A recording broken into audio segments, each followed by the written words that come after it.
दिगंबरा दिगंबरा श्रीपादवल्लभ दिगंबरा.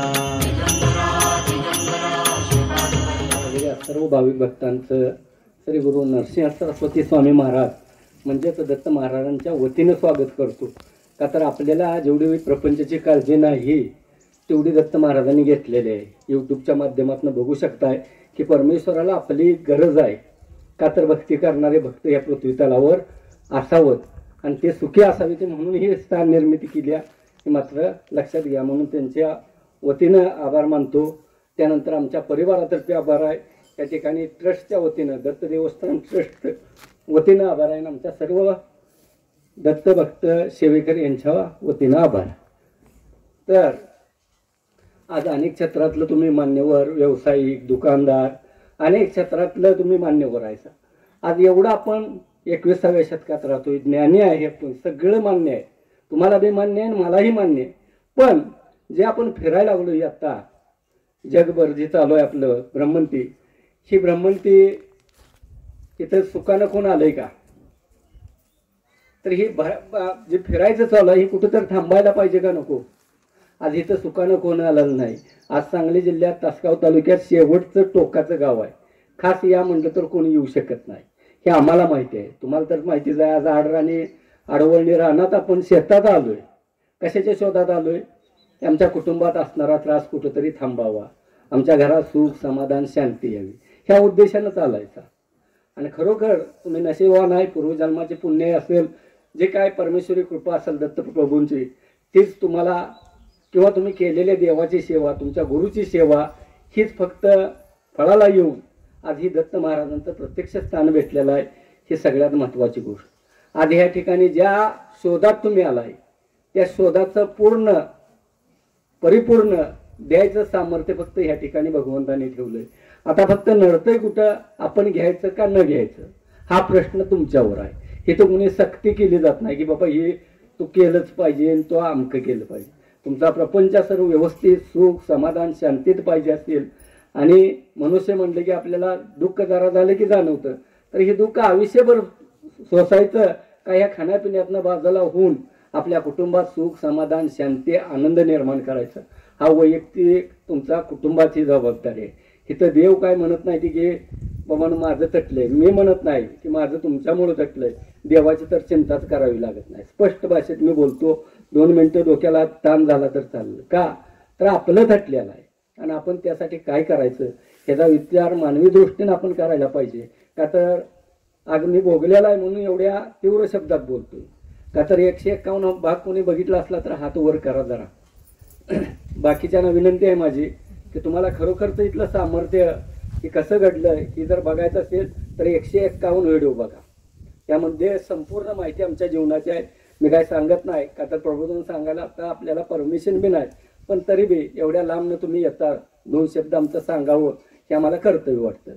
तर मी स्वतः अंधश्रद्धेच्या विरोध होतो, पण देव मानणारा होतो, नास्तिक नव्हतो. पण हे त्रास काय असतोय हे कधी वाटायचं की रोज भोगतोयच की त्रास. वडील आजारी होते, वडिलांचा विषय संपला. मुलगी जन्मल्यापासून आजारी होती, ती 4 वर्ष नुसतं औषधन दवाखान्यावरच जगवली. नशिबाचा भोग आहे म्हणून भोगत बसलो, काय विषय नव्हता तिथं. 4 वर्षाची 2000ला वडील संपले. बघा एका मागोमाग एक धक्का बसते ती. ही शक्ती म्हणजे काय 151 व्हिडिओ ऐका तरच तुम्हाला मार्ग संपूर्ण कळेल, अन्यथा काही कळणार नाही. ही शॉर्टकट सांगायला लागलो मी. 2000 साली वडील गेले. अगोदरचा त्रास शेतकरी कुटुंब म्हटल्यावर आपल्याला आहेच, पण 2001ला वडील गेले. वडिलांना दम्याचा त्रास होता, काय तर प्रॉब्लेम झाला असेल, जाऊ दे म्हटलं, काय विषय गंभीरतेचा घेतला नाही. 2001ला मुलगी 4 वर्षाची, अवघी दवाखान्यात 4 वर्ष होतो, एकाएकी मुलगी वारली. ठीक आहे, मुलीची त्या आजारातनं मुक्तता झाली, तिचा हाल बघवत नव्हतं, ही मनात समाधान मानलं, कशात तरी समाधान मानवलं. ते झाला, विषय संपला. आता कुठेतरी व्यवस्थित चालतंय. तोपर्यंत मंडळीचा प्रॉब्लेम काय आज तुम्हाला प्रत्येकाला असू शकतो. फक्त परीक्षण केलं तर काय गोष्टी कळू शकते त्या, जर नाहीत माझ्यासारखं लक्ष दिलं तर संपल्यावर कळू शकते. ते 2च आहे, पण दिसणार ही नक्की. मंडळीचा त्रास काय झाला की डोकं दुखणे. आता डोकं दुखतं ही जनरल बाबा आहे का? डोकं दुखतं काय नाही तर कुणाचं जर हात वर केलं तर आभार आहे जरा. ठीक आहे, डोकं दुखणाऱ्याने जरा काळजी घ्या. डोकं दुखतंय म्हटल्यानंतर मांजरडे गाव लागलं असेल, बघितलं चिला त्या ठिकाणी फॅमिली डॉक्टर आहेत त्यांचं ट्रीटमेंट झालं, त्यांचा गुण येणार तासगावला MD डॉक्टर आहेत त्यांचं ट्रीटमेंट झालं, त्यांचाही गुण येणार म्हणल्यानंतर त्याने न्यूरोलॉजी सर्जन म्हणजे डोक्याचा मेंदूचं स्पेशलिस्ट असते ती मिरजला विक्रमसिंह जाधव म्हणून आहे त्या ठिकाणी चिठ्ठी दिली. आपण दवाखाना मानणारा पंचांग ज्योतिषशास्त्रानं असलं कसलं काय अशा देवदेवरशावर विश्वास नव्हता. ठीक आहे, मंडळीने तिथं ॲडमिट केलं आणि त्यावेळी मला वयस्कर माणसं 1-2 भेटायला आली, संबंधित आपल्या चांगली असणारी मोठं बागायतदार होतं. आणि तिथं दवाखान्यात आल्यावर मला म्हटले, भालू एक गोष्ट बोलू का तुला? मी म्हटलं बोला दादा. म्हटलं काय असेल ते. तर खाली ये म्हणले. दवाखान्यात वर्ष मजल्यावर तू खाली आल. भालू म्हटले 4 वर्ष झालं बघतोय तुझ्याकडे 4 वर्षात म्हटले भयंकर तुला त्रास होतोय, तुझ्या पाठीमागं काय लागले का बघ.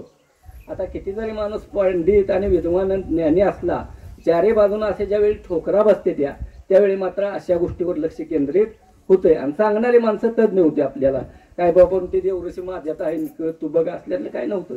मग विचार आला की यायला आपल्याला आता बघायचं कुठे, हे देवऋषी तर विश्वासच नाही. मग त्यावेळी 1 ते 10 चला 1 ते 10 टोकन नंबर जावा. इथं ऐकायला एक जण तुमच्यातला असतंय, त्यामुळे चिंता करायची काय गरज नाही. ही व्यवस्था केली आपण, काय नाही.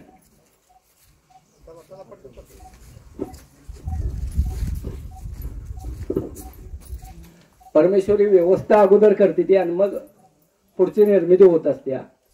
त्यावेळी त्याने सांगितलं आणि सांगितल्यानंतर मग माझ्या लक्षात आलं की आमचा पुतण्या आता जी तुम्हाला सांगितलं की त्रिकाळ ज्ञान आणि दिव्य दृष्टी आहे. आज थोडक्यात मी सांगतो की आमचा मोठेपणा सांगत नाही. आज त्रिकाळ ज्ञानाचा व्यक्ती शोधायला गेलं तर लाखो रुपये दिलं तरी शोध लागत नाही, हे मात्र लक्षात घ्या. भूल बोललं या प्रत्येक पावलावर मिळत, पण एक शांत बसायचं. आय बोलवलं जायला आरती होईल त्यावेळी यायचं. चला बाजूला, प्रबोधन सांगताना काय चालत नसते. पुतण्याला त्रिकाळ ज्ञान आणि दिव्य दृष्टी होती. आता तुम्ही बघितलं ऐकलं ती लाखो रुपये खर्चून बी आपल्यासारख्या सर्वसामान्याला भेटत नाही. आणि आम्हाला तर काय माहितीच नव्हतं, त्रिकाळ ज्ञान अध्यात्म नसल्यामुळे काही कळत नव्हतं.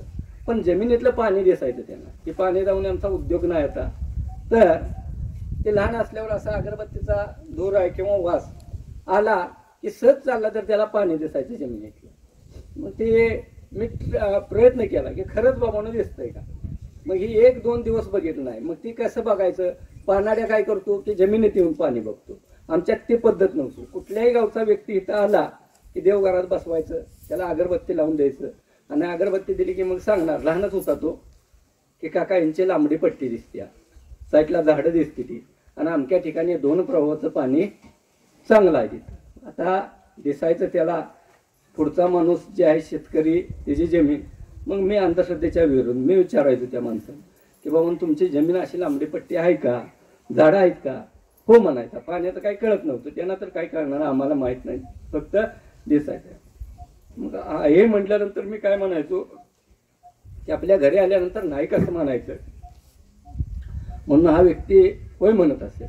मग त्याला सांगायचं की उद्या परवा पॉईंट फिक्स करायला येतो का, तर 6 इंचीचं बोर असते दाखवायला जाणं हे गरजेचं असते. शेतकरीचं आहे आम्ही बी. मग तिथं गेलं की हे जातानाच डोक्यात ठेवलेलं असते की लांबडी पट्टी, झाडं, एका कोपऱ्याला पाणी. मग तिथं गेलं की त्या गावात जायचं, त्यांना बोलवायचं, ते शेत असेल तिथं नेणार. गेलं की घेऊन बघितलं की हुबेहूब ते सेम पॉईंट असायचं. बरं ही पॉईंट एक शेतीत जमिनीत घडू शकतं. पुन्हा मी सांगायचो की बोरचं पॉईंट फिक्स केलं की मला पुन्हा बोलवा, का तर सांगितलेलं तेवढंच पाणी 2 प्रवाहाचं लागते का. हे जे चिकित्सा मी 3 महिने फिरून केलेले, 1-2 दिवस केलेले नाही. का तर एखाद्या शेतकऱ्याचं कुटुंब उद्ध्वस्त होणे, 40-40 हजार 50-50 हजार लोकांचं बोरसाठी पैसे जाते. त्यांनी हे कुठलं कुटुंब आपल्यासारखं शेतकरी उद्ध्वस्त होणे याच्यासाठी हे दक्षता म्हणून 3 महिने याचा अभ्यास केला. आणि मग 3 महिन्यानंतर कळलं की आपल्या पुतण्याला जमिनीतलं पाणी दिसू शकतं. विषय क्लोज झाला, तिथं संपला विषय. संपल्यानंतर त्याचा उपयोग मला कुठं आला, ह्यांनी सांगितल्यामुळं सहज दवाखान्यात आला. परमेश्वरी कृपा ती असत्या, सुचणं किंवा बुद्धी देणं. आपल्या पुतण्याला जमिनीच्या खालचा 1000 फुटावरचं जिथं पाणी दिसू शकतंय तिथं आपल्या घरातली अडचण का दिसणार नाही, साधा प्रश्न आला डोक्यात. आणि मग तिथूनच मिरजेतनं फोन लावला. हा आजोळी होत्या इथं निमणे म्हणून गाव आहे तासगाव तालुक्यात. मग फोन लावला, अरे संतोष म्हणतं आपल्या घरी काय दिसतंय का बघ बाबा. म्हटलं संध्याकाळ होतं, चालते 4 वाजले असतील. तर काका म्हणला आपल्या घराशेजारी बांध आहे आणि त्या बांधाला दगडाचं खेळ 2 आहेत आणि तिथं काहीतरी पुरल्याला मला दिसतंय. ठीक आहे म्हणलं, तू ये म्हणलं तासगावमध्ये. मी येतो तासगावमध्ये. पाहुण्यानं म्हटलं उद्याच्याला जेवण घेऊन येतो. तब्येत मंडळीची चांगली होती, काय प्रॉब्लेम नव्हता. मग यांना घेऊन आलो. इथं आल्यानंतर बांध कोणता ही माहीत नव्हतं. आता जिथं तुम्ही चावीला पाय धुतलं तोच बांध, त्याला लागूनच अजून बी दगडाचे खेळ आहेत बघा तिथं. तर त्यांनी नेल्यानंतर आम्ही इथं आल्यावर बघितलं तर खरोखरचं खेळ 2 होतं. म्हणजे ही सत्यता पहिली बघितली. मग 1:10 वाजले साधारण. चल म्हटलं बाबा त्या खेळात काय असेल ते मी काढतो. मी अंधश्रद्धेच्या विरोधात असल्यामुळं त्याला काय भीती लिंबवाला याला मला काय वाटत नव्हती. गेलो, पहिला खेळा विस्कटला. की तुम्हाला भीती दाखवायसाठी सांगत नाही, सत्य अनुभवलंय. कुणी माना अगर न माना त्याच्याशी मला घेणं देणं नाही. पहिला खेळा विस्कटला, तिथे काय नाही. आणि दुसऱ्या खेळाला हात लावल्या पुतण्यानं सांगितले की काका आत चला. गेला नाही. महत्वाची गोष्ट बघा कशी. आत आलो. काय झालं बाबा म्हटलं. त्यावेळीही मला काय दिसत नव्हतं, आत्ताही काय दिसत नाही. जे सत्य आहे ते सत्य आम्ही बोलत असतो. नाहीतर मला दिसतंय मला करतंय असं थपा बिपा एक शब्द चालत. आत गेलो. म्हटलं काय झालं. तर काका म्हणला जिथं तुम्ही आता दुसऱ्या खेळाला हात लावला तिथं म्हणला स्वरूप फक्त मुंडक्याचं दिसतंय. मग ते कुठलं स्त्री पुरुष असं काय नाही, पण विचित्र दिसतंय ना. ठीक आहे म्हणलं बाबा आता आपण हलवलेला आहे त्याला. आणि हलवल्यानंतर माझी तर काय एवढी मोठी ताकद नाही. नुसतं पाया पडलं म्हणजे देवाला भक्ती होते याचा अर्थ असा नाही. तर तूच बघ यातनं काय संतोष मातेची कृपा आहे तुला. मग त्यानं बघितलं ना आणि भस्म थोडंसं तिथं टाकलं. भस्म टाकल्यावर काका म्हणला इथं आत्ता काय दिसत नाही. बरं झालं म्हणलं, तिथं फरक पडेल का दवाखान्यात. तर पडत. हे समाधान किती आळवावरच्या पाण्यासारखं. तिथनं आत आलो. आत येऊन बसलो. एक 5-10 मिनिटं झाली असेल तोपर्यंत संचार. आता तुम्ही बघितलं युट्यूबला, आता इथं समोरच तुमच्या बघितला, इथं बी बघायला मिळेल. तर ते संचार आयच्यातला सहज धक्का मारला तर 3 कोलांट्या होणार आमची आहे. ज्यावेळी संचार झाला त्यावेळी ती चौघांना ऐकणं झाली. मी सुद्धा त्यात होतो. आणि त्यावेळी तिनं बोलायला सुरुवात केली. आता ज्या शक्त्या बोलते त्या की तू कुठल्याही दवाखान्यात ठेव, कुठल्याही मांत्रिकाकडनी मी तिला सोडणार नाही. आणि शेवटचं एक वाक्य वापरलं की रात्री 12 वाजेपर्यंत काय होतंय तेवढं बघ. आणि चांगल्या स्थितीत असणारी मंडळी 11:15 संपलेले. एवढं कोणी अनुभव घेतलाय का. हा अनुभव स्वतःच्या जीवनात आलाय. न मानणारा व्यक्ती मी असून की मला स्वतः बघायला लागले आणि त्या परिणामाला सामोर गेलो. आणि मग मात्र कळलं की खरोखर ही वाईट शक्ती किती कार्य करते. आणि मग तिसऱ्या दिवशी माती झाल्यानंतर वयाच्याच माणसाने विषय काढला. त्यावेळी डोक्यात एक फेट आलं की ही पुन्हा विषय काढू नका म्हटलं लग्नाचा. का तर परमेश्वराला जिथं आपलं संसार नको आहे तिथं आपण करणारा कोण. जर त्याला संसार पाहिजे असतील भगवंताला तर एक मुलगी राखली असती, तिच्यासाठी आपण राहिलो असतो प्रपंचात. वडील राहिलं असतं तरी बी, मंडळी राहिली असते तरी बी प्रपंचात. जिथं देवाला तर माझा संसार नको आहे तिथं करणारा मी कोण. आता वाईट शक्ती काय असत्या ही मी स्वतः अनुभवलेला आहे. स्वतः अनुभवलेला आहे, बघितलंय. आता देव का नसत आणि देव भेटू दे अगर न भेटू दे. आजपासून माझं जीवन ही भक्ती मार्गाला न भेटू दे. आणि ती कल्पना बी केली नव्हती की आपल्याला काही दृष्टांत होईल, ही सुद्धा मी मानलेलं नव्हतं. पण भगवंताची लीला आगाध आहे. का तर ही दत्तप्रभूंना ह्या जन्मीचा आमचा भक्ती मार्ग नाही, पूर्वजन्मातलं कुठंतरी पुण्य आहे. पूर्वजन्मातली भक्ती बघून दत्त महाराजांना आज जर बघितलं तुम्ही तर दत्त महाराजांचं सुद्धा जाणून घ्या. इथं थोडीशी माहिती दिल्या. 151 व्हिडिओमध्ये संपूर्ण माहिती ऐका म्हणजे तुम्हाला माहिती होईल. तर ही जे दत्त महाराज आहे ते दत्त महाराजांच्या लीला आगाध आहे. त्या देवादिकाला समजत नाही, तर आपल्यासारख्या सर्वसामान्य मानवाला समजू शकत नाही. त्या पुढच्या लीला करायसाठी किंवा जगाचं कल्याण करायसाठी हे आम्हाला प्रपंच एवढाच दाखवलं. ह्या प्रपंचात सुख किती दुःख किती काय आहे यातना कशाच्या होत्या त्या ही सगळं आम्हाला 7 ते 8 वर्षाच्या प्रपंचात दाखवलं. त्यातनं बरोबर बाहेर काढलं आणि हा भक्ती मार्ग दिला. आज दत्त महाराजांचं जर बघायचं म्हटलं तर चरित्र वाचा. आंधळा विश्वास आंधळी श्रद्धा अजिबात ठेवू नका. भक्ती करताना पूर्ण ज्ञानी होऊन भक्ती करा. कुठे किंतु ठेवू नका. माझं म्हणणं एवढंच आहे. आणि ती जाण्यासाठी तुम्हाला अनेक गोष्टी सहाय्यक आहेत. त्यापैकी पहिली गोष्ट गुरुचरित्र ग्रंथ. कुणी कुणी वाचलेला आहे का जरा.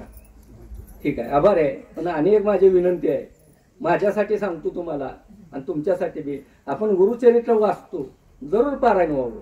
विरोध माझा पारायण नाही. पण आपण कसं करतो स्टार्ट टू एंड चालू केलं की संपतंय त्या कधी आणि मी नमस्कार करून उठतोय कधी? 21व्या अध्यायात काय कथा आहे का कुणाला माहिती? 18व्या अध्यायात काय आहे? 41व्या अध्यायात काय आहे? मग वाचायचं कशाला सांगा? का तर गुरुचरित्र असं आहे की दत्तप्रभूंना समजून घेण्यासाठी वाचन आहे. ही जर समजूनच येत नसेल तर त्या वाचनाचा अर्थ काय? रातभर वाचली गीता रामाची आई सीता, असं काय उपयोगाचं नको. तर ह्याच्यासाठी त्यात मी सांगतो की तुमची भक्ती आहे, श्रद्धा आहे, त्याबद्दल दुमत माझं मुळीच नाही. पण ही खरोखर दत्त महाराजांना जाणायचं असेल तर गुरुचरित्र कथासार घ्या. कथासारमध्ये मराठी कथा आहे, त्या 52 अध्यायातलं सार म्हणजे कथा. कुठे काय घडलं, महाराज असताना त्यांनी काय काय केलं, असंख्य क्रिया घडल्या. आज श्रीमुखी दत्त महाराजांना जर जाणायचं असेल तर दत्त महात्म्य काय पुस्तक, आधी गुरुचरित्र कथासार वाचा, त्यानंतर दत्त महात्म्य मराठी कथा.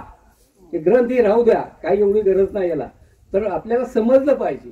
आणि ही गुरुचरित्र कथासारमध्ये दत्त महाराजांच्या लीला आगाध आहे. त्या मी सांगत बसलो तर ब्रह्मदेव कमी पडते. ते आपल्यासारखा सर्वसामान्य माणसाचं हे काम बी नाही. तरी बी थोडंसं तुम्हाला माहित व्हावं आपल्या महाराष्ट्रपुरतं मर्यादित मी सांगतो.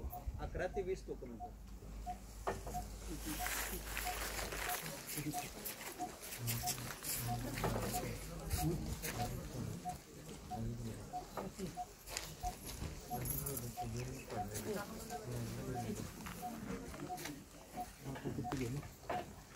दत्त महाराजांच्या बद्दल म्हटलं तर अवतार भरपूर झालेला आहे. ते तसं म्हटलं तर सर्वसामान्याला माहीत असणारा अवतार. तसं 16 अवतार धरले गेले ते ग्रहित आध्यात्मिक क्षेत्रात. पण मुख्य अवतार 3, त्रिमुखी दत्त महाराज, त्यानंतर श्रीपाद वल्लभ, आणि त्यानंतर नरसिंह सरस्वती, आणि त्यानंतर स्वामी समर्थपर्यंत ग्रहित धरलेला आहे ते सगळा अवतार.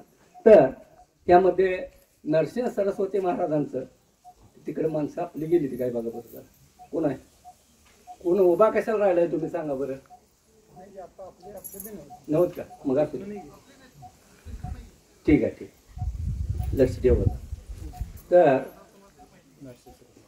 नरसिंह सरस्वती महाराजांचा जो अवतार झाला तो अवतारामध्ये दत्तप्रभूंनी कारंजा, वाशिम जिल्ह्यात मूर्तिजापूर तालुक्यात कारंजा म्हणून गाव आहे, गेलंय काय कोणी यात? ठीक आहे. तर त्या ठिकाणी महाराजांचा जन्म झाला. तिथून महाराजांनी लहानपणातच काशी बद्रिकावून या क्षेत्रात 30-32 वर्ष वास्तव्य झालं. तिथून महाराष्ट्रात आले त्यावेळी कारंजाला आले. परळी वैजनाथला 3 वर्ष गुप्त रूपानं राहिले. तिथून नरसिंह आपल्या औदंपूर हे आमच्या इथनं 45 किलोमीटर पर्यंत आहे.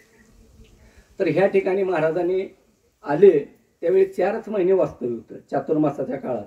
आणि त्यावेळी तिथं गुरुचरित्रातला 17वा अध्याय घडलेला आहे. 17वा अध्याय म्हणजे एक मतिमंद ब्राह्मणाचा मुलगा रुसून इथं आलता भुवनेश्वरी मातेच्या मंदिरात, आणि देवीनं काय तर ज्ञान द्यावं म्हणून त्यानं उपवास केला 3 दिवस. पण देवी प्रसन्न होईना. म्हणल्यानंतर स्वतःची जीभ कापली त्यानं आणि देवीच्या चरणावर वाहिलेले. गुरुचरित्रामध्ये त्याचा संदर्भ आहे बघा. आणि टाकल्यानंतर मात्र देवीनं सांगितलं दृष्टांत देऊन की बाळ तू इथं थांबू नकोस म्हणले. पलीकडच्या तीरावर प्रत्यक्ष परमेश्वर आहे, त्या ठिकाणी तू जा. परमेश्वर म्हणजे प्रत्यक्ष श्री गुरु नरसिंह सरस्वती महाराज हेच प्रत्यक्ष होतं. तो मुलगा तिथं गेला. गेल्यानंतर नमस्कार दंडवत केला. केल्या केल्या त्याच्या डोक्यावर वरदास ठेवला महाराजांनी. तुटलेली जीभ तर पूर्वत आलीच, अधिक वडिलापेक्षा ज्ञानी पंडित करून त्याला सोडलेला आहे. म्हणजे एवढी लीला करायचं सामर्थ्य महाराजांनी ह्या ठिकाणी औदंपूरला दावलं. 4 महिन्याच्या वास्तव्यानंतर महाराज नरसिंहवाडीला गेले. मी जास्त सांगत नाही, तुम्ही गुरुचरित्र कथासार प्रत्येकाने वाचा. दत्त महाराजांना जाणा, मग आपल्याला परमेश्वर का कृपा करणार नाही. तुम्ही म्हणता की त्या काळचं वेगळं होतं, आत्ता काय करायचं? तर आता युट्यूबला बघताय, आमच्यासारख्या सर्वसामान्य माणसानं मागावं आणि देवाने छनात दाखवावं. ह्या जगात कार्य कुठं ठेवलेलं नाही. याचा अभ्यास तुम्ही करा. आणि आज तीच कार्य तुम्हाला सुद्धा भगवंत द्यायला बसले. फक्त घ्यायला तयार राहा. का तर उद्धार तुमचा सगळ्या आपल्यांचा करायचा आहे माणसांचा. म्हणून परमेश्वराने हे प्रगट रूपातलं कार्य ठेवलं. तर तिथून वाडीला असंख्य कार्य केलं. घेवड्याचा शेंड्याचा वेलाचा एक कथा आहे 18वा अध्याय. म्हणजे दाम्पत्य गरीब होतं, पण त्याची इच्छा पुरवायसाठी महाराजांनी सोन्याचा हंडा सुद्धा त्याला दिलेला आहे. एक प्रेत होत नव्हतं, पिशाच्य बाधा जे म्हटलं जातं, ती पिशाच्य बाधा एका स्त्रीला शिरोळच्या मुलं होऊनच देत नव्हतं, ते मारायचं. मग महाराजांनी त्या पिशाच्याला बाजूला काढलं. त्या स्त्रीला 2 मुलं झाली, त्यातला एक मुलगा मेलेला नरसिंहवाडीला जिवंत केला. 20वा अध्याय, 18वा अध्याय ते 21 अध्यायापर्यंत कथानक आहे, ती वाचलं तरी तुम्हाला समजतंय. माझ्यावर सुद्धा विश्वास ठेवू नका, प्रत्यक्ष तुम्ही डोळ्याखाली घाला आणि सत्य जाणून घ्या. आणि त्यानंतर महाराज नरसिंहवाडीतनं गाणगापूरला गेले. गाणगापूरला 23 वर्ष प्रभूंचं वास्तव्य होतं. असंख्य कार्य केलं, पिशाच्यांना मुक्ती देणं. आता जे आपण बघतो त्याला आपण अतृप्त आत्मा म्हणतो, पण महाराजांच्या काळात त्याला पिशाच्य म्हणायचे. पिशाच्य, तर ते पिशाच्याला मुक्ती देणं, त्याला बाजूला करणं, त्याचा उद्धार करणं, हे फक्त एकमेव दत्तप्रभूंनी कार्य केलेलं आहे. आणि हे कार्य जे होतं ते श्री गुरु नरसिंह सरस्वती महाराज स्वतः करत होते. गुरुचरित्र बघा, दत्त महात्म्य बघा, त्यामध्ये असं कुणाला दिलंय असं काय झालेलं नव्हतं. पण ते कार्य जे चालू होतं ते महाराज होते तोपर्यंत होते. त्यानंतर महाराजांनी गुप्त रूपाचं कार्य करायचं ठरवलं. शैशल्या मल्लिकार्जुनला गमन हे दाखवलं, पण महाराज चराचर आहेत त्यामुळं तिथंच वास्तव्य होतं. गुप्त रूपानं वास्तव्य राहिलं आणि गुप्त रूपानं कार्य. आज गाणगापूरला कोण गेला असेल तर हात वर केलं तर आभार आहे. 12च्या आरती बघितल्या का? ठीक आहे. आज गाणगापूरला कोण गेला नसेल तर एक वेळ जावा, तिथली आरती बघा 12 वाजताची. का तर ही पिशाच्यांना त्रास देणं, शासन देणं हे कार्य दत्तप्रभू करत होते. तेच कार्य ह्या कलियुगात 21व्या शतकात आज आपल्याला दररोज गाणगापूरला बघायला मिळतंय का नाही? ही कार्य संचार होणं, तिथं खांब आहे, ते खांबावरती बाधित शक्ती, भलं ते लाख लाख 2-2 लाख पगार घेणार आहेत ते, असं अडाणी आहे कुणी काही समजायची गरज नाही. आणि तिथं ते महाराज आश्रयाला गेल्यानंतर आज तुम्हाला एवढं सांगतो की आज काश्मीरपासून कन्याकुमारीपर्यंत सगळे तीर्थक्षेत्र फिरा, सगळं देव आपला आहे, ते मला आदर आहे, सगळी ठिकाणं जागृत आहेत. पण खरोखर या कलियुगात सर्वसामान्यासाठी देव रक्षण करतो का आणि देव असतो का, ह्या वाईट शक्ती असतात का, ह्याचं जर आकलन करायचं असतं तर गाणगापूरला एक वेळ जाऊन दुपारी 12ची आरती बघा, संध्याकाळी 7-7:30ची आरती बघा. ह्या आरत्या बघितली की आपल्याला खरोखर तिथं देव आहे ती हे एक भाव जागृत होतो. त्या वाईट शक्ती आहे त्या ती बी कळतं आणि त्यातलं तारणार किंवा त्यांना शासन देणार हे दत्त महाराज आहेत हे समजू शकतं. ही कार्य महाराजांचं 650 वर्ष झालं अंदाजे गुप्त रूपानं त्या ठिकाणी चालू आहे. कुठला पुजारी, कुठला माणूस तिथं निर्मिती केली नाही. का तर तिथं गाणगापुरात 12-12 वर्षे, 20-20 वर्ष लोक राहते ते, तरी सुद्धा त्यातनं सुटू शकत नाही. ही वस्तुस्थिती आहे. जावा तिथं मुलाखती घ्या. आम्ही जातो वरचेवर, आमचं माहेर असल्याचं वाटतं. का तर हे जे कार्य आहे महाराजांचं, ती कार्य गाणगापूरला चालू होतं आणि तेच कार्य गुप्त रूपानं होतं. गुप्त रूप म्हणजे काय? योग्य वेळी योग्य टायमिंगला चालू, तेवढंच टायमिंग झालं की बंद, पुन्हा ते दुसऱ्या संध्याकाळी चालू, पुन्हा सकाळी चालू. त्यात तडजोड करायचं कोण करू शकत नाही. ही महाराज स्वतः हँडल करते तिथं गाणगापूरला. 650 वर्ष झालं. तुम्ही अंधश्रद्धेच्या विरोध असला, नास्तिक असाल तर पौर्णिमा किंवा अमावस्याला जरूर जाऊन बघा. 100 शक्त्या तिथं ॲट ए टाइम बघायला मिळते. ही कार्य गुप्त रूपाचं चालू होतं. आणि महाराजांना काय झालं की आता आमचा जसा प्रपंच उद्भूत झाला, मी न मानणारा माणूस, पण शेवटच्या क्षणाला मला कळलं तर ह्या माणसांना आपल्यासारख्याला खरोखरचा हे शोध लागत आहे आणि पावला पावलावर फसगत झाल्या. आज करणे बाधा हा शब्द ऐकलाय का तुम्ही? जरा बोला. नक्की का? कधी मांत्रिकाला तुम्ही विचारलाय का? ज्ञानी म्हणून आपण घेतो ही करणे बाधा म्हणजे बाबा नेमकं काय आहे, आम्हाला प्रकरण सांग. कोण म्हणलंय का? हो पैसे देतोय, ते पैसे मागतोय, हे नेमकं काय समजल्याशिवाय आपण उपचार का करून घ्यायचं, हे आमचं मत आहे. तर हे काही कळू शकत नाही. करणाऱ्याला सुद्धा काय काय नेमकं काय कळत नाही आणि सांगणारा तर त्याला पत्ताच नसतोय. फक्त शब्द वापरला की तुम्हाला सांगितलं ही दिलंय, ही ने तुला होतंय, सुख लागतंय, झालं. आपल्याला रेडीमेड मिळलं, त्यानं सांगितलंय, झालं, विषय मिटला. तर ह्यात आयुष्य जरी गेले आणि पिढ्यानं पिढ्या गेल्या तर सुख समाधान लाभणार नाही. ही गोष्ट लक्षात घ्या. आज ते जे गुप्तरूपाचं कार्य चाललं होतं गाणगापुरात, तेच दत्तप्रभूंना आता आमचं जसं कुटुंब उद्भूत झालं ह्या वाईट शक्तीमुळं, ह्याला करणीबाधा म्हटलं जातं, ह्याला आपण वाईट शक्ती म्हणतो किंवा अतृप्त आत्मा म्हटलं तरी सुद्धा हरकत नाही. अतृप्त आत्मा जो असतो तो पूर्ण कुटुंब संपवायला येत असतो. तर हे कार्य गुप्त रूपानं जे होतं ते महाराजांना प्रगट रूपात करून असंख्य जीवनाचं कल्याण करायचं होतं. आणि हे करत असताना कार्य सगळ्यात महत्वाची सूचना आहे. कुठल्या महाराजांना नावं ठेवणं किंवा दोष देणं आमचा एवढा अधिकार नाही, पण कार्य करणारा भगवंत असतात, ही एक गोष्ट लक्षात घ्या. ज्ञानी माणसांनी कशाचा विचार करायचा ते बघा. कार्य करणारा कोण? भगवंत असते. एखादा ती कार्य करायसाठी त्यांना माणूस निमित्त मात्र लागतो. का तर तुम्हाला बोलायचं म्हटलं तर देव बोलू शकत नाही. मग कुठेतरी एखादा साधनेत माणूस असेल किंवा अशी ठोकर देऊन त्याला घेते ती, आणि मग त्याच्या माध्यमातून हे कार्य पुढचं चालवायचं असतं. पण आजकाल जगात काय व्हायला लागलंय जर बघितलं तर ती देवाने देवतीने जर शक्ती दिली, कुठल्याही देव देवता शक्ती देते, मग ती काय करतो व्यक्ती की त्या देवाला बाजूला सारायचं, अंधारात ठेवायचं, आणि मीच देव आहे मीच देवी आहे ही जगाला भासवायला लागली. त्यामुळं आपल्यासारख्याचे बी अधोगती होते आणि त्या लोकांच्या बी अधोगती होते. त्या कितीतरी मोठमोठे महाराज कुठल्या थराला आहेत मी सांगायची गरज नाही, पण ते तेवढंच त्यांचं पुण्य आहे. तोपर्यंत पुण्य संपलं की त्यांना या जगात कोण सुट्टी देत नाहीत. महाराजांचंच काम आहे शासन देण्याचं. तर ह्याच्यासाठी बुवाबाजी नको तिच्या नादाला न लागता कार्य करणारा भगवंत असतात. आज आम्हाला एवढं आघात कार्य दिलंय, पण आम्ही काय म्हणतोय, आम्ही एक दास म्हणून त्यांचा आहे. कार्य करणारा भगवंत आहे, आम्ही असं करतोय ना असं देतोय, त्यात आमचा अधिकारच काय आहे, आणि आम्ही करतोय म्हणत नाही. आज प्रत्येक ठिकाणी महाराजांच्या चरण पादुका ठेवून आम्ही बोलतो कुठल्याही कार्यक्रमात. तर ह्या बऱ्याचशाच गोष्टी काय काय लोक करत नाहीत. आज तर परमेश्वर प्रत्यक्ष आहेत हे सिद्ध करायला सुद्धा आपल्याला युट्यूबच्या माध्यमातून बघितलंय सिद्ध होत, आणि प्रत्यक्ष बी तुम्ही इथं डोळ्याने बघू शकताय, आणि देव मान्य करावंच लागतात. जे डोळ्यानं दिसतंय आणि अनुभवातनं सिद्ध होतंय ते मानायला गोष्ट पाहिजे. ह्या मताचा मी आहे, तुमचं काय मत असेल ते तुम्ही ठरवा. तर हे प्रगट रूपातलं कार्य करायसाठी महाराजांनी असंख्य लिहिल्या केल्या. मी काय सांगत बसत नाही.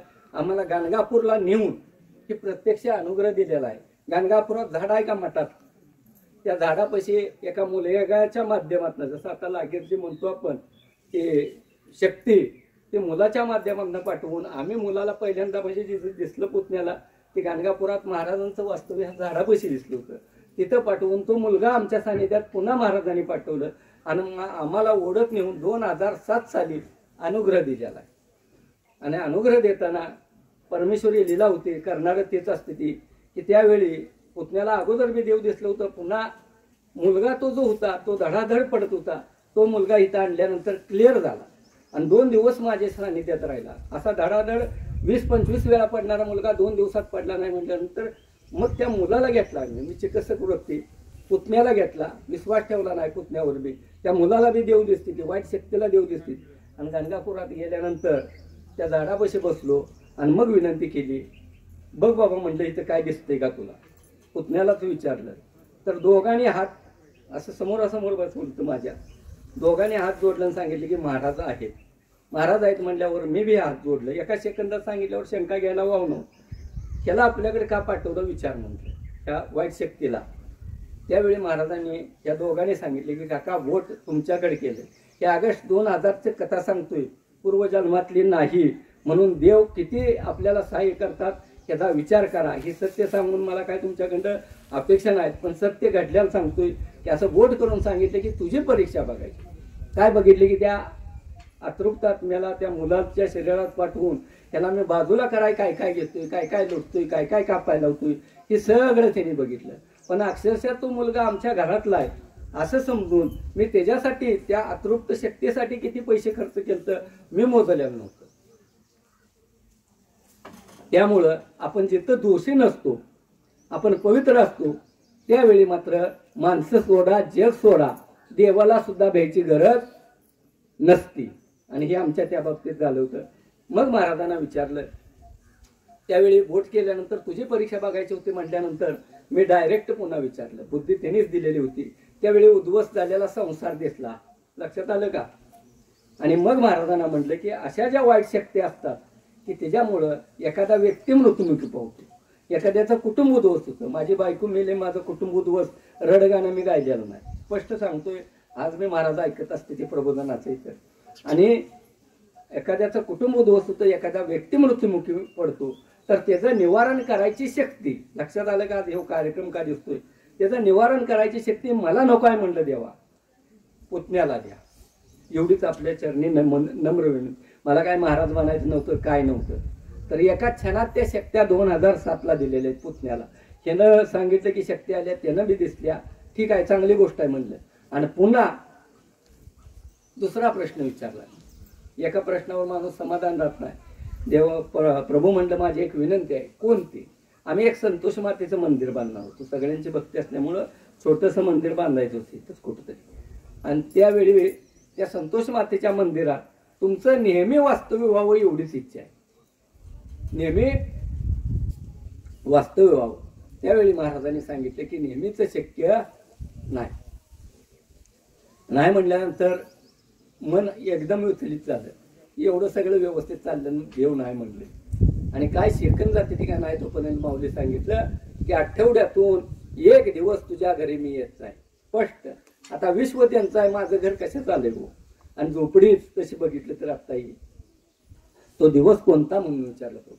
आणि तो दिवस दत्तप्रभूने आपल्याला जगाच्या कल्याणासाठी गुरुवार्था दिलेला आहे. आणि आज या ठिकाणी दुनियादारी कुठेही फिरा, ह्या टायमिंगला देव आहे आणि ह्या टायमिंग पर्यंत राहणार हे सांगणारा एक पुजारी भेटला तर मला फक्त भेट घालून द्या. तर इथं आम्ही सांगतो की पहाटे 5 वाजल्यापासून रात्री 12:15 12ला आरती असते ती एक रात्रीचं. का तर महाराज 12:15ला गाणगापूरला जाते ती. आणि मग मात्र आमची ड्युटी संपली त्या दिवशीची. तर आमचं कार्यक्रम चालू असतो. तर रात्री 12:15 पर्यंत दत्त महाराज या ठिकाणी विराजमान असतात. देव विराजमान असतात का ही सुद्धा आपण ओळखावं. मी ह्या मताचा आहे की या अंधारात कुणी राहू नका. आज गाणगापूरला जी तुम्ही इथे गेला नसेल तर जावं अवश्य म्हणून तुम्हाला निमंत्रण दिलंय. ज्यांनी बघितलंय त्यांना कळतंय की संचाराचं कार्य जे आहे ते एकमेव गाणगापूर सोडलं तर दत्त क्षेत्रात कुठेही आढळत नाही. तीच कार्य महाराजांनी इथं जगाचा उद्धार करायसाठी आरतीच्या वेळी तर अशा बाधित शक्ती कोण असेल तर त्याचा संचार होतोच. अधिक आज आमच्यासारख्याला खरोखरच ही दिलंय का ह्याचं बी तुम्ही परीक्षण करावं म्हणून आज त्या शक्त्या बाजूला गेल्यानंतर आम्ही जर विनंती केली की प्रभू इथं शक्ती जागृत होऊ द्या, एका सेकंदात जागृत होतं.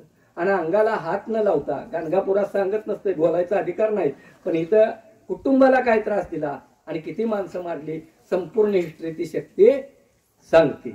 म्हणजे एवढं महान कार्य ह्या कलियुगात चालू आहे. ह्याचा लाभ घ्या माऊली. खाण्यापिणं हे आयुष्याला पुरणारं नव्हे. माणूस जिवंत असला तर खातोय. खाण्याची चव कुठंवर ह्याचं बी एक मोजमाप करा. आम्ही आमच्या आयुष्यात तर खाल्लं नाही. आम्ही जात पात धर्म इथं बघितला जात नाही. जो मांसाहार आणि मद्यपान पाळल तो परमेश्वराच्या गाड्यातला तायता आम्ही म्हणतो. धर्म ही आपल्या कल्पना आहे त्या ठीक आहे. ज्याच्या त्याच्या धर्माप्रमाणे ज्याच्या त्यानं राहिलं पाहिजे ह्या मताचा आम्ही आहे. ज्याच्या त्याच्या देवाची श्रद्धा देवाची भक्ती करा त्याबद्दल बी दुमत नाही. पण आज दत्त महाराजांची कृपा प्राप्त करून घेणं हे आपल्याला गरजेचं आहे. आज जर पूर्ण संसार जर बिघडला असेल आणि तो संसार जर आपल्या कुटुंबात सुख समाधानाची जी इच्छा असेल तर देव आपल्या घरी यायला तयार आहे. या वाटतंय का संकटातनं अडचणीतनं काढाय हात वर केलं तर आभारी जरा त्रास होतोय होऊ द्या. ठीक आहे. आज तुम्ही विचार करून बघा हे खायची चव कुठंवर हितनं हितवर ह्याच्या खाली गेलं की आपल्याला चव येते का काय ह्याचा जरा विचार करा. 4 बोटाच्या जिभेचं चुचलं पुरवायसाठी आपलं कुटुंब उद्ध्वस्त करू नका एवढी नम्र विनंती करतो. राहिला विषय ह्याच्या शक्ती आहे त्या खानापिणार. आज दत्त महाराज तुमच्या घरी यायचं म्हणल्यानंतर विचार करून बघा आपल्या घरात पावित्र पाहिजे का नको पाहिजे का हे तुमच्या विचाराने बघा, माझंच नाही. आणि इथं महाराजांनी काय केलंय की बांधून घेऊन लोकांना तो सरळ मार्गाला लाव सुलभ मार्ग दाखव म्हणून सांगितलंय. आज आम्ही सुलभ म्हणजे तुम्हाला काय अगदी लाख रुपये खर्चायचं नाही, हिथं बी आणि हेलपाट बी घालायचं नाही. सुलभ मार्ग म्हणजे आज तुमच्याच घरात तुम्ही देऊन या हाय का कोण सांगणारा. पण इथं आम्ही का सांगतोय आम्ही जे भोगलोय ते अनेकाला भोगायला लागू नये. पण ज्याची निघायची इच्छा आहे दत्त महाराज बोलवायचं म्हटलं तर आपल्या घरात पावित्र पाहिजे. आणि पावित्र ठेवून आज तुम्ही जर दत्त महाराजांची आज इथं सांगितलं जातंय त्या पद्धतीत अभिषेक नामस्मरण जर केलं तर दत्त महाराज 100% आपल्या घरी येतात. ही सिद्ध करायला मीच बोलायची गरज नाही. युट्यूब मध्ये प्रत्येक शक्तीला आम्ही विचारतो. बघितलंय का तुम्ही पहिलं कुठं होता घरात, आता कुठं आम्ही बाहेर होऊन बोलतोय का तुझं दत्त महाराज येते ऐकलंय का ऐका अनेकदा. मग ह्याच्यावरनं तर सिद्ध होतं. मी सांगतो म्हणून माझ्यावर विश्वास ठेवू नका. काय गोष्टी आकलन करा का तर आम्ही विचारतोय त्या प्रश्नामागं अनेक कारण असते की तुमचं डोळं उघडावते सत्य समोर यावं. काय काय शक्तीला आम्ही विचारतोय आम्ही काय चुकतोय का. आज त्या शक्त्या सांगायला कमी करतात का. एका मिनिटात सांगितलेलं असतं तो असा असा चुकीचा वागलाय. पण तेवढं सामर्थ्य आम्ही ठेवलंय आणि सत्य वागतोय म्हणून हे कार्य कुठेतरी चाललेलं असतं. 21 ते 30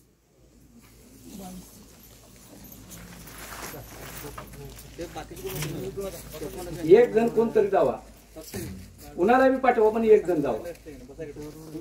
हा, जावा, ज्याला समजतंय त्यांनी जावा, का तर अडचण नाही. तिथे द्यावं पैसे काय बर ठेवा. परत सिद्धटेक मधनं आली ती, काही लोक आज बिदर मधनं आली ती, उस्मानाबाद, नगर, बऱ्याचशा ठिकाणी एवढ्या लांब आलायचा.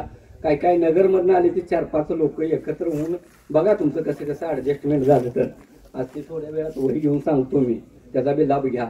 तर आज ह्या ज्या वाईट शक्ती आहेत त्या शक्त्याबद्दल जाणून घ्यायला शिका पहिल्यांदा. का तर ज्याच्यासाठी तुम्ही फिरायला लागलाय त्याचं उत्तर कधी सापडलंय का, शक्ती म्हणजे काय, तर ही समजून घ्या. तर ही करणेबाधा म्हटलं जातं, पण ही काय स्वरूप आपल्याला कळत नाही. अज्ञानी बी माणसाला कळत नाही, ज्ञानी बी माणसाला कळत नाही. तर आज ही करणेबाधा म्हणजे काय आहे की आपल्याला वाटतंय कोणीतरी हाडं पुरली, कोणीतरी बाहुली पुरली, कोणीतरी नारळ पुरला, कोणीतरी फोडलं, लिंबू टाकला, ही म्हणजे करणेबाधाचा प्रकार म्हणतो आपण. पण ऍक्च्युली जर बघितलं तर ह्याला अतृप्त आत्मा वापरला जातो. अतृप्त आत्मा माहित आहे का कुणाला, आहे का नाही? तर मी सांगतो की आपल्या शरीरात आत्मा ही तर मान्य आहे का, नक्की आहे का, का त्यात बी शंका बिंका काय? कधी दिसलाय का आत्मा आपल्या शरीरात असणारा? ही तर सत्य आहे का? सत्य जाणून पुढे जायचं आहे. आपण आपल्या शरीरात आत्मा आहे म्हणून आपलं प्राण आहे ते, आणि आपण चालतोय बोलतोय. आत्मा गेला की विषय संपला, मातीचा आहे, बाकीचं काय होत नसते. तर आत्मा आहे म्हणून शरीर चालतं. आता विचार करून बघा, थोडासा जनरल नॉलेजमध्ये घ्या, जरा अभ्यास करा तुम्ही बी. मी बी सांगतो यूट्यूबमध्ये, पण प्रत्यक्ष सांगतो की 5 रुपयाचं कुरकुरीच्या पॅकेटवर मॅन्युफॅक्चरिंग डेट आणि एक्सपायरी डेट असते की बाबा 3 महिन्याचा कालावधीपर्यंत चाललं. हे साधा 5 रुपयाचं कुरकुरे बनवणारा टाकतो. आज ज्या भगवंतानं आपला हा अनमोल देह, मोल आहे का ह्याला, एक डोळ्याचं ऑपरेशन करायला लागलं तर किती, नुसतं शरीर एखादी चोकप असेल तर ती बदलायला लाखो रुपये दिले तर होत नाही. एवढा अनमोल देह त्या भगवंताने निर्माण केला आहे म्हटल्यावर त्यांनी काहीतरी आयुष्य मर्यादा टाकली असेल का नाही?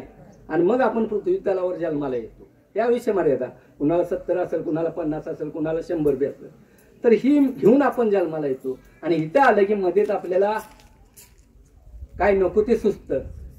म्हणजे आपल्याला देह असतोय, पण आई काय म्हणली की लगेच रागानं जायचं, फास लावायचा, सासू सुनांचा भांडण झालं की विहिरीत उडी मारणे, आत्महत्या करणे, ऍक्सिडेंटली मृत्यू होणं, ह्याला दिलेलं आयुष्य न भोगणे म्हणजे अतृप्त आत्मा राहिला का नाही.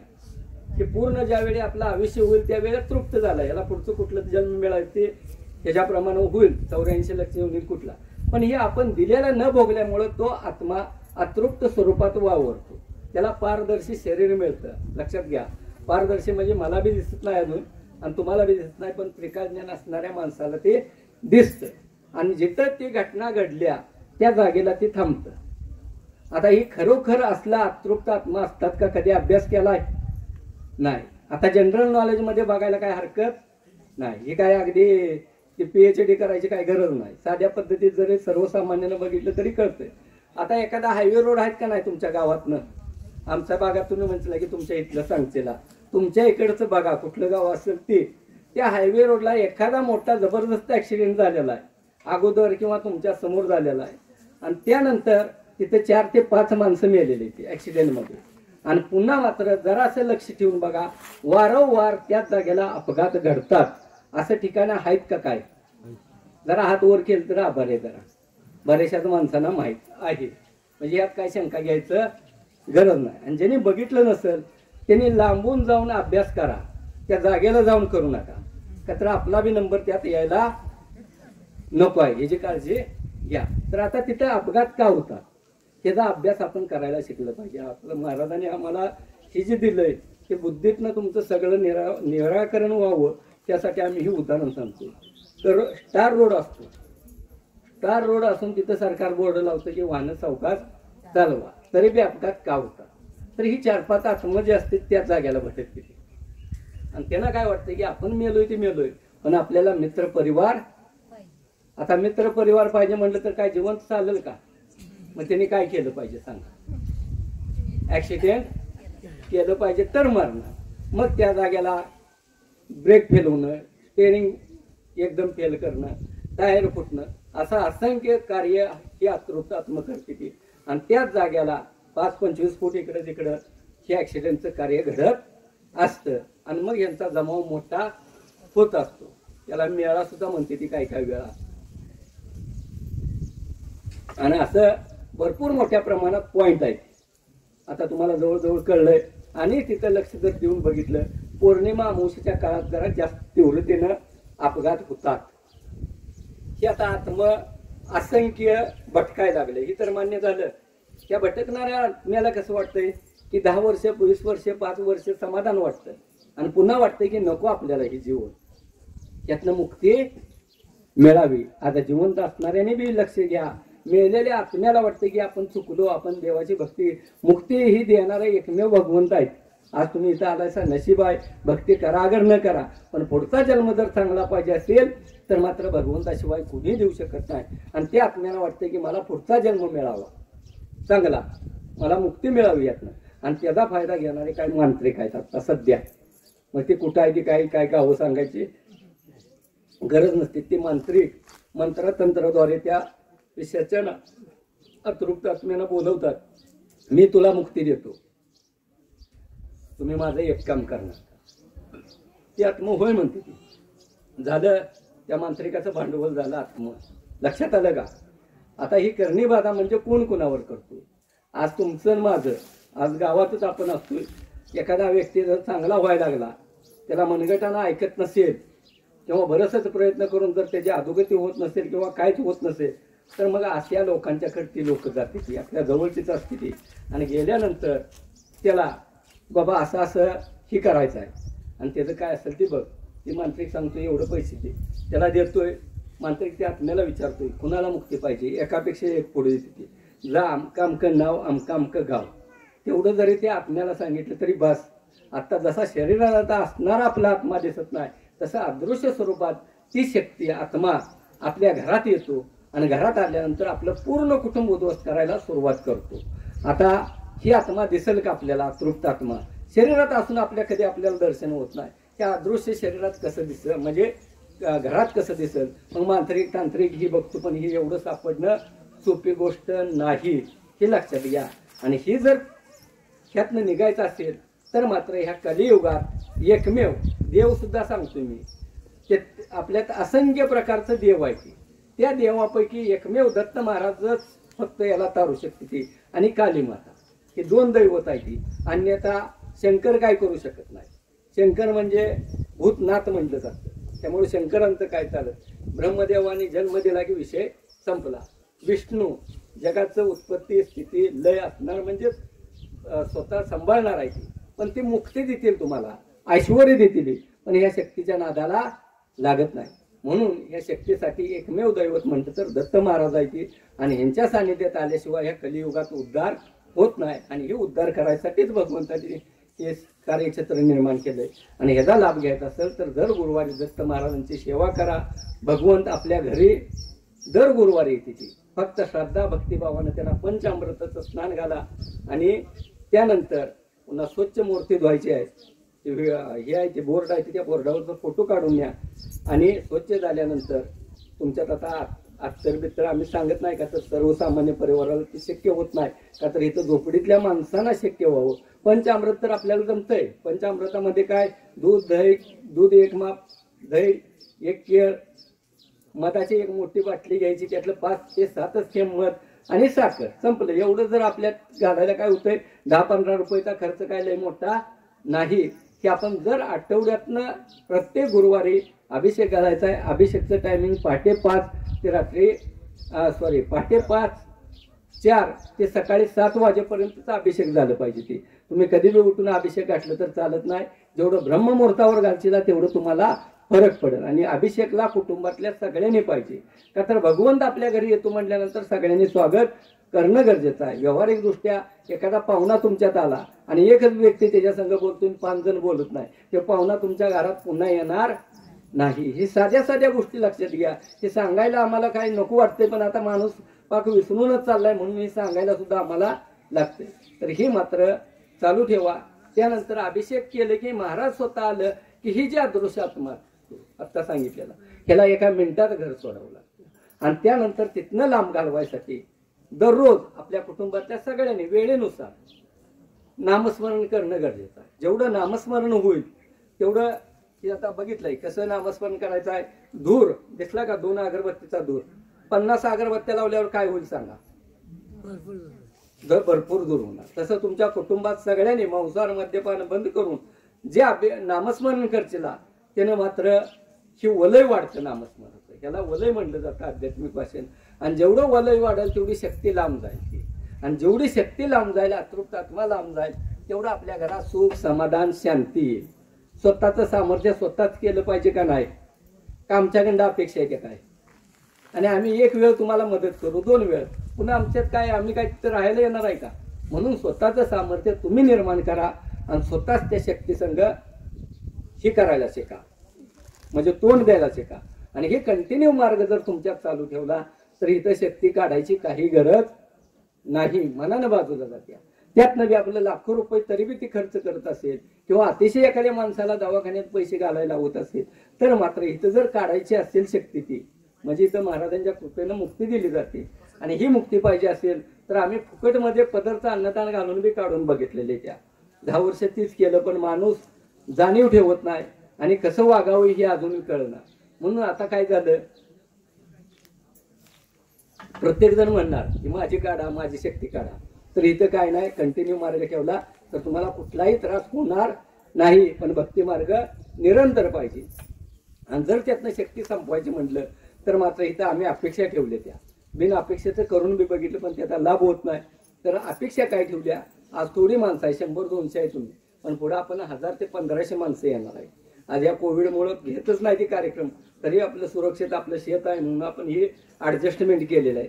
तर 1000 ते 1500 माणसं असते ती. आणि ह्या लोकांना अन्नदान पाहिजे का नाही. 9ला इथे ते 2 वाजेपर्यंत थांबते. आम्हाला करोड रुपये कमवायचं असतं ह्याच्याखाली बसलो नसतो आम्ही. स्लॅबचे RCC पाहिजे तसे त्यात बसलो असतो आम्ही. पण आम्हाला पैशाचे हव्यास नाही. पण त्या लोकांना ज्याची शक्ती काढायची आहे त्यांनी कमीत कमी 4 महिने पहिल्यांदा भक्ती मार्ग करावाच लागेल. ही पहिलं नियम आहे. आणि त्यानंतर जर तुमची शक्ती काढायची असेल आम्ही कॉन्टॅक्ट आयुष्यात केलेलं नाही करणारही नाही. जर तुमची इच्छा असेल की बाबा हे आपण यातनं मोकळं होणं गरजेचं आहे आणि पुन्हा मी भक्ती मार्ग करावाच लागेल तर मात्र इथं येणाऱ्या भक्तांना जे मगाशी सांगितलं त्या पद्धतीत एक अन्नदान करणं कर्तव्य आहे का नाही त्यांचं. हे अन्नदान कुणासाठी आहे येणाऱ्या भक्तासाठी. आणि हे मागणं म्हणजे काय अगदी गैर होतोय अशातला कुठला भाग नाही. आणि हे का तर इथं येणारा आडवळणी गाव आहे. कुठलं हॉटेलची सोय नाही कुठलं दुकान नाही. आणि येणाऱ्या माणसाला पोटभर तृप्त होऊन भात आमटी असू देईल. आज लय मोठं बजेट काय रे तसं आता आम्ही लग्न बिग्न करतो आपण बघतो 160 रुपये ताट बसतं. पण इथं वाढायचं म्हटलं तर आचार्य 20 रुपये 25 रुपये नुसतं वाढपी घेते ती. पण आपल्याला तेवढ्यात अन्नदान होऊ शकतं.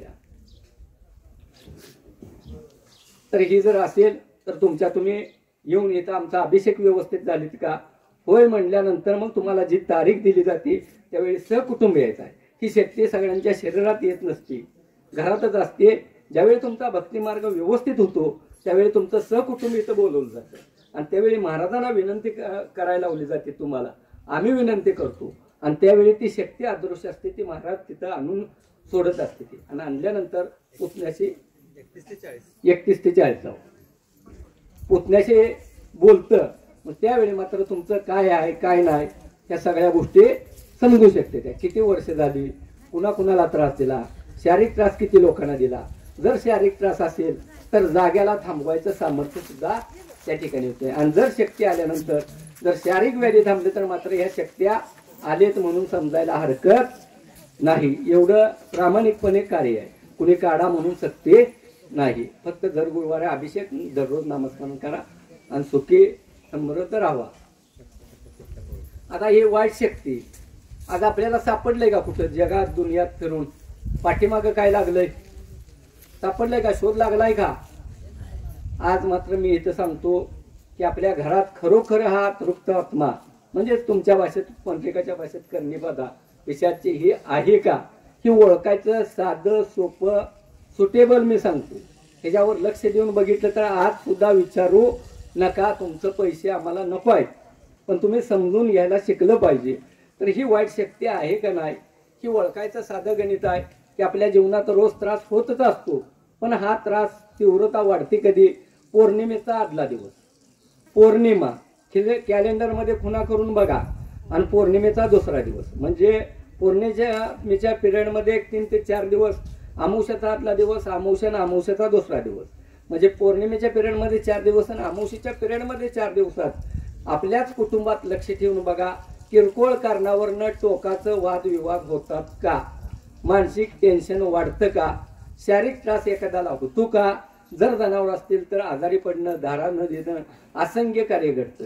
आज मुलं MPSC UPSCची असतील तर 1-2 मार्कात त्यांच्या परीक्षेत म्हणजे ही होतंय का, अडचणी येते ते का? नोकरी करणाऱ्याला कामावर न जाता पोटात दुखतंय, माझं डोकंच दुखतंय, असं प्रकार अमावस्या पौर्णिमेला घडतात का? ही मात्र तुम्ही स्वतः परीक्षण करू शकता. काय व्यक्तींना पौर्णिमेला त्रास होतो, काय व्यक्तींना अमावस्याला त्रास होतो. हा एक पौर्णिमा एक अमावस्या गृहीत धरू नका. प्रत्येक पौर्णिमा प्रत्येक अमावस्याला जर असं प्रकार घडत असतील तर 100% आपल्या घरी ही वाईट शक्ती अतृप्त आत्मा आहे म्हणून समजायला हरकत नाही. जग दुनिया देव देवरशी मांत्रिक माझ्यावर बी विश्वास ठेवू नका, पुतण्यावर बी ठेवू नका. आज तुम्ही इथं आलाय ते नशीब चांगलं आहे की आज मगाशीच सांगितले की लाखो रुपये खर्चून त्रिकाज्ञानाचा व्यक्ती, पण त्यातनं आज तुम्ही तिथे गेला की त्यांची दिव्य दृष्टीच्या माध्यमातून तुमच्या घरात लक्ष जातं आणि कुटुंबात असणारी ती शक्ती दिसते. जर समजा कुळस्वामी जर असेल, आपण काय करतो की कुळस्वामीचं एक बऱ्याचशाच लोकांना त्रास असतात, अडचणीत सापडली की आपण देवाला त्या कुळस्वामीला नवस बोलतो, बरोबर आहे, आणि तो कुळस्वामी तुमचे अर्थ हक ऐकून त्या संकटातनं बाजूला धावून येऊन काढतो. आणि ती काढल्यानंतर आपण काय करतो, मनुष्य स्वभाव, काम झालं की देव बी गेला आणि सगळं बी गेलं, मग मात्र त्या देवांचा कोप होतो. मग ते कुळस्वामी कुठला बी असू दे, ज्योतिबा असू दे, खंडोबा असू द्या, भैरोबा असू द्या, कुठलाही असू द्या, कोण बी रागाला येणार की तुम्हाला आज मृत्यूतनं बाजूला काढला, असंख्य संकटातनं बाजूला काढल्यावर जर तुम्ही ध्यान ठेवून असतात तर माणूस बिघडतोय, देव सुद्धा देव आहे ती. आणि मग मात्र आपल्याला काही काही ठिकाणी लग्नात व्यत्यय येणं, शारीरिक जखमा होते, त्या कितीही डॉक्टर केलं, तज्ञ केलं तरी सुद्धा काही काही बऱ्या होत नाही. ती खरंच कुळस्वामीचं आहे का हे मात्र इथं दिसू शकतंय. मग त्या कुळस्वामीला खुश करायसाठी चुकी झाली म्हणून माफी मागायची, आणि मग त्यांचं सुद्धा दत्त महाराजांना जसं अभिषेक सांगितले ती गुरुवारचं, तसंच त्यांचा खंडोबा असेल तर रविवारी, ज्योतिबा असेल तर रविवारी, अन्य देव असतील तर त्यांच्या वारानुसार तुम्ही अभिषेक घालू शकतायसा. तुमच्याच घरी सेवा करायची आहे का ह्याचा विचार करा. आज घरातला बल्ब गेला, काय होणार आहे? स्वयंपाकघरातला बल्ब गेल्यावर अंधार पडलाय म्हणून पंढरपूरला एक 200 बल्ब लावलं तर घरात उजेड पडेल का? बल्ब कुठे लावावं लागणार हे आतापर्यंत समजलं नाही आपल्याला. का तर बल्ब घरात लावल्याशिवाय जसा उजेड पडत नाही तसं घरात भक्ती केल्याशिवाय आणि घरात देव बोलवल्याशिवाय आपल्या घरात सुख लागणार. मग दुनियादारी किती जरी पंढरपूर सारखं फिरलं, बल लावण्यातला प्रकार म्हणजे ही फिरण्यातला प्रकार, जग दुनिया केली तरी आपल्याला समाधान लाभणार नाही. ही साध्या साध्या गोष्टींना आपण शिकायला हरकत नाही. आणि इथं सुद्धा आम्ही तुम्हाला म्हटलं नाही की वारंवार या 11व्या हेलपाटे करा, वाऱ्या करा, अमका आणा तमका आणा, काय नाही. आम्ही पहिल्यांदा सांगतोय की आमच्यात परमेश्वर आहे ते हे सिद्ध होतंय. पण त्यातनं तुमचं कुटुंब सुराला लागल्यानंतर, चांगलं झाल्यानंतर हे स्थान आपण आठवणीत ठेवलं पाहिजे का नाही? कर्तव्य आहे का नाही आपलं? तर ही आठवणीत ठेवून आपण बाबांनो इथनं महाराजांच्या कृपेनं सुधारलंय आणि काय नाही काहीतरी आपण सहभाग करू शकताय. तनाची, मनाची, धनाची कुठली जी व्यवस्था होईल त्यानुसार चांगलं झाल्यानंतर तुम्ही इथं मदत म्हणून देवाला त्यांच्या ऋणातनं मुक्त व्हायसाठी आपण मदत करायला हरकत नाही. पण अगोदर तुम्हाला सुख, समाधान, शांती, आता घरपाक संपतंय का काय अशा स्थितीत आल्यावर जर पूर्वपदावरून चांगलं झाल्यानंतर आपण मदत करायला हरकत नाही. का तर इथं पवित्र लोकांना अन्नदान असते. तुम्ही यायच्या आधी सांगितलं जातंय महिनाभर नामस्मरण करा, म्हणजे देह पवित्र असणारालाच हे अन्नदान मुखात जातंय. ह्याच्यासारखं सुख कुठलं नाही. आणि असंख्य लोक आहेत आज अन्नदान घालतो म्हणून मागे लागणारे, त्यांचं आम्हाला पैसे नको आहेत. खाना पिणारे माझं का पाप कमी होऊ द्या म्हणून ते तुम्हाला चारू का आम्ही? अशी असंख्य आहे ती, पण आम्हाला ती नको आहे. आज तुम्हाला मागायला मला लाज वाटत नाही का, तुम्ही महाराजांचं भक्त आहे, सात्विक आहे का, म्हणून आम्ही तुम्हाला विनंती करतोय की तुम्ही चांगलं झाल्यानंतर इथं कुठल्याही पद्धतीतली मदत करू शकता. आत्ताच्या आत्ता करा, नीती अमकं द्या आणि तमकं द्या असं आम्हाला काही अपेक्षा नाहीत का. तर आम्हाला द्यायचंच म्हटलं मागायचं म्हटलं तर आमचं परमेश्वर समर्थ आहे ते. पण आता अन्नदान मी तुम्हाला घालायला चालवायला द्या म्हटलं तर ते लाज वाटण्यासारखी गोष्ट आहे महाराजांना मागणं. म्हणून इथं आपल्या पण तेवढी तरी व्यवस्था केल्या पाहिजे. आता इथं शारीरिक व्याधी कुणाकुणाला हात वर करा जरा. शारीरिक व्याधीला मात्र वैयक्तिक तुम्ही स्वतःपुरतं पाळू शकताय. मानसिक किंवा शारीरिक व्याधी आज भगवंताची कृपा किती असतात त्याचं आकलन आपल्या डोक्याच्या बाहेर आहे. विज्ञानाला सुद्धा लाजवणारं कार्य. आज तुम्ही त्या ठिकाणी तुमचा संचार होतोय काय बघू. किती वाजले? 10:30. या बघू जरा विनंती करा तिथं डोकं टिकवून संचार होऊ द्या. शक्ती दाखवा म्हणावं. हा इथं टिकवून संचार कुणाचा होतोय का यात? कशाला डोकं टिकून संचार होते ना. डोकं टिकून विनंती करा फक्त संचार होते म्हणून. कुठलं गाव तुमचं? आम्ही पिंपरी पुणे पिंपरी माळशिरस. हा ठीक आहे. विनंती करा डोकं टिकून. आता इथं बघा आम्हीच विनंती केली पाहिजे असं नाही. सर्वसामान्य भक्ताने केलं तरी सुद्धा देवाला डोकं टिकून संचार होते म्हणून. काय होत असेल दिसू दे म्हणून. शक्ती असेल ती आम्हाला येऊ द्या म्हणावं. प्रगट करा म्हणावं.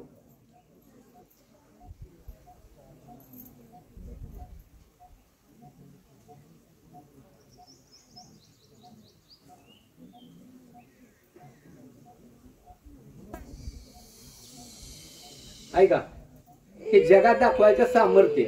अंगाला हात लावायला लागत नाही. मी सुद्धा म्हणत नसतोय. एखाद्या भक्तानं जर हात मारली तर एवढं भगवंत कार्य करते. ते देव आहेत का?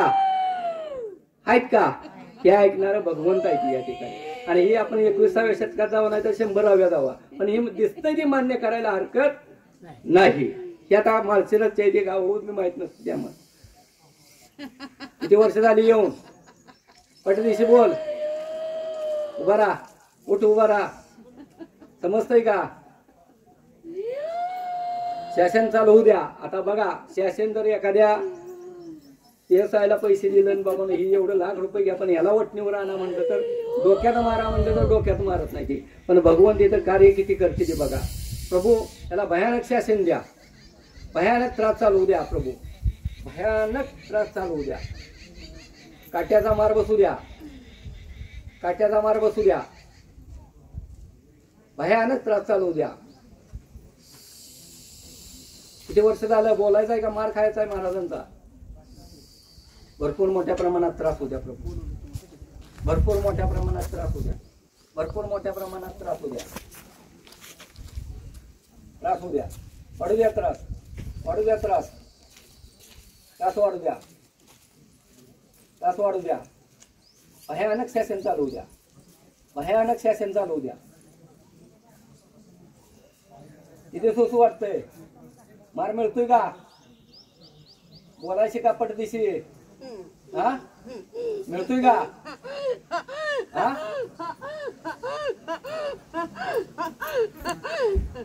किती वर्ष झाली येऊन? किती वर्ष झाली?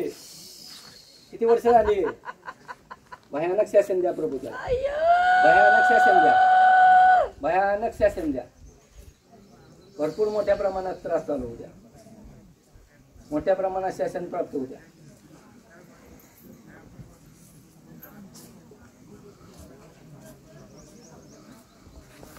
आता ही जी आणलंय ती आता पहिल्यांदा आली. ती 5 गुरुवार भक्ती केल्यानंतर ह्याला बोलायला सुद्धा लावलं जातं.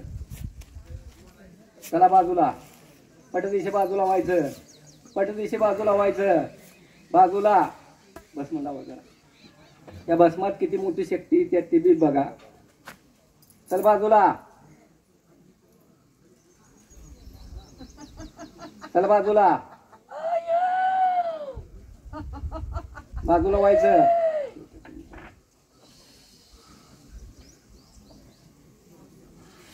चला बाजूला. चला बाजूला. चला बाजूला, पूर्ण बाजूला व्हायचं.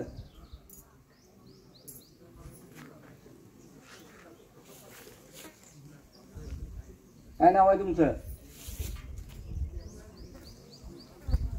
देवीतलं काहीतरी वारं थोडस दिसतं काय. बस मला पाण्यात टाकून तीर्थ.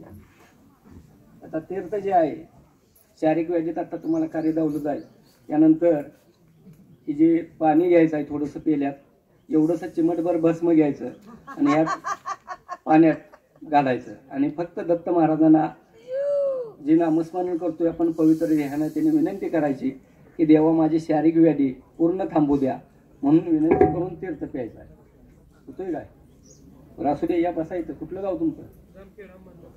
चला विनंती करा. पाजा माळेगा का तुम्ही जावा. कोण आहे यांच्याबरोबर? कोण आहे का? या इथं पाजायला या तुम्ही. चल बाजूला, चल बाजूला, चल. जेव्हा बोलवलं तेव्हा यायचं. काढा ती मस्त काढा. हा करा, हा करा. आता हे 2 मिनिटात कसं राहतंय आणि बाजूला होतोय बघा ते. अवधूत चिंतन श्री गुरुदेव दत्त. उठून बसा माग, उठून बसा पाठीमाग. अवधूत चिंतन श्री गुरुदेव दत्त. एवढ्या भस्मात एवढं बाजूला घालवायचं सुद्धा सामर्थ्य आहे आणि ही सामर्थ्य तुम्ही प्राप्त करू शकताय. आलंय काय ते? बोलवा इकडे बघू. डोळ्याला काय दिसत नाही? काय होतंय? अजिबातच दिसत नाही. किती दिवस झाले? गाव कुठलं? जामखेड, अहमदनगर. डॉक्टरनी काय सांगितलं? रिपोर्ट नॉर्मल आहे. नॉर्मल आहे. हात जोडा जरा. शक्ती संचार होऊ द्या मनावर. बोलतोय का तिथे शक्ती संचार झाल्यावर? नाही. प्रभू संचार होऊ द्या, पूर्ण संचार होऊ द्या, पूर्ण संचार होऊ द्या. आपल्या आश्रयाला आलेले कृपा करा प्रभू. पूर्ण संचार होऊ द्या, पूर्ण संचार होऊ द्या, पूर्ण संचार होऊ द्या. अधिक माहितीसाठी स्क्रीनवरती दिसत असलेल्या कोणत्याही मोबाईल क्रमांकावरती संपर्क करावा किंवा व्हॉट्सअपवरती हाय टाईप करून पाठवावे. धन्यवाद.